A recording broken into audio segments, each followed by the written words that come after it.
So a new witness is expected to take to the stand at the Madlanga Commission of Inquiry in Pretoria today. The testimony of suspended Deputy National Police Commissioner Shadrack Sibiya was adjourned late last night to a later date, which is yet to be announced. Watching the very latest for us is senior reporter Canny Maphanga, live to us now from the Bridget Mabanda Justice College.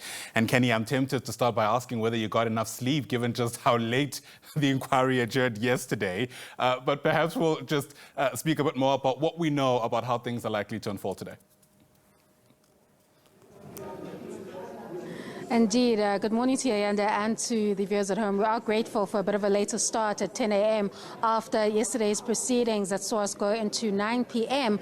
with even Lieutenant General Shadrack Sibiya expressing that he was mentally exhausted and the proceedings had to adjourn after that cross-examination, and of course he has to return at a date to be announced by the Commission at a later stage. And we'll see then if he'll also have his gadgets that he complained about being stripped of when he was being cross-examined on those WhatsApp exchanges. And he was stating that it's difficult for him to answer some of these questions because he doesn't have his devices to explain the nature of the conversations. That was when Adila Hassim was going through that pattern of WhatsApp exchanges that show Witness F, that is Sergeant Kosi, being this common denominator, allegedly acting as an alleged middleman for Shadrack Sibiya in his alleged dealings or shadowy dealings with alleged shadowy figures. So that picture still needs to be crystallized before the Commission, and of course the Commission will then announce what date he will return.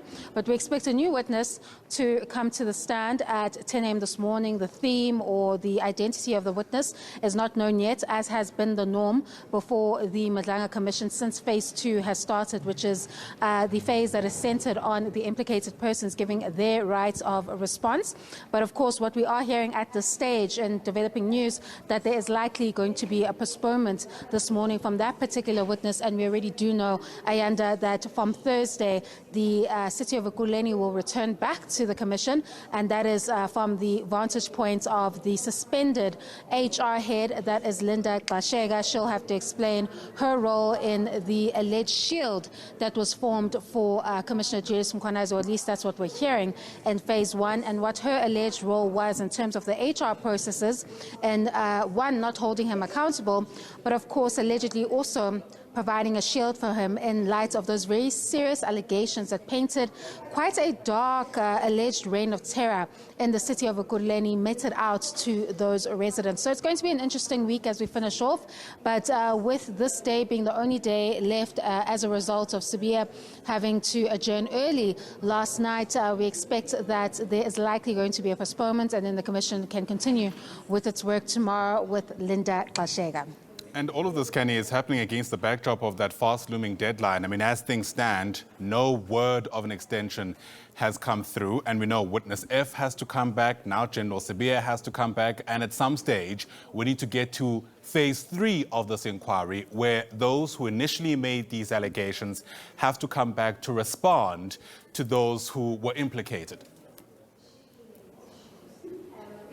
Indeed. We're in the final week of February, and we know that according to that gazette, their deadline would be the 17th of March to complete their work. And we know while we are in knee-deep in the midst of Phase 2, we're nowhere near Phase 3, so it is expected that they won't be able to finish by the 17th. But of course, that is up to the Commission itself to pronounce on, and of course the Presidency to confirm whether or not that will be the case. But last year, when Presidential Spokesperson Vincent Magwena addressed this particular issue, when he was dealing with the issue of the interim report and how it will not be made public, when he was questioned on whether the President would be willing to extend at that stage, he said he couldn't see a reason why that wouldn't take place because of the important work that is being done here. And of course, they are moving swiftly along with the evidence, but Phase 2 is proving to be quite the task, and there's a number of witnesses they have to go through and a number of issues that they have to ventilate through, including Sibiya, who was raising issues of prejudice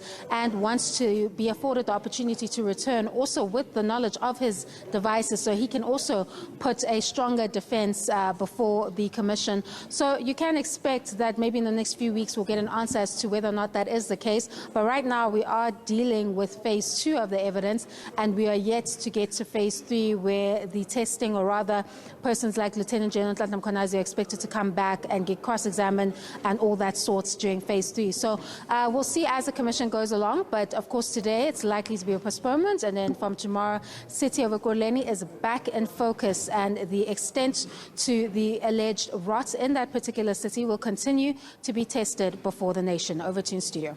Yeah, before we let you go, Ken, I see Matthew Chaskelson has entered the room, which means the commissioners may very well follow just before 10 o'clock. You mentioned just how, I suppose, dicey phase 2 of this commission has been. And I think the testimony from Shadrack Sibiya really bears testament to that. I mean, at some stage, he really asked questions, or I suppose poked holes in how Adila Hassim, the evidence leader, is conducting her work, and had a few charged exchanges, shall I say, with Commissioner Baloyi. Indeed. Well, phase 2 is where you essentially are answering to the serious allegations against you. And Lieutenant General Shadrack Sibiya is one of those individuals who are facing serious allegations of having an alleged close relationship with an alleged cartel member. He's accused of leaking confidential SABC information, and he's accused of giving those resources, SABC resources, to the alleged cartel member. And then, of course, there's a litany of WhatsApp exchanges where he seems to be quite key in those exchanges and interactions. And of course, he has to answer to that particular question. And when you have a witness such as Lieutenant General Shadrack Sibiya, where it's quite obvious, Ayanda, that he's aware of the implications of the conduct that is being discussed here, because it would be serious for a high-ranking SABC official to enjoy close proximity with alleged cartel members or someone who has an alleged criminal record.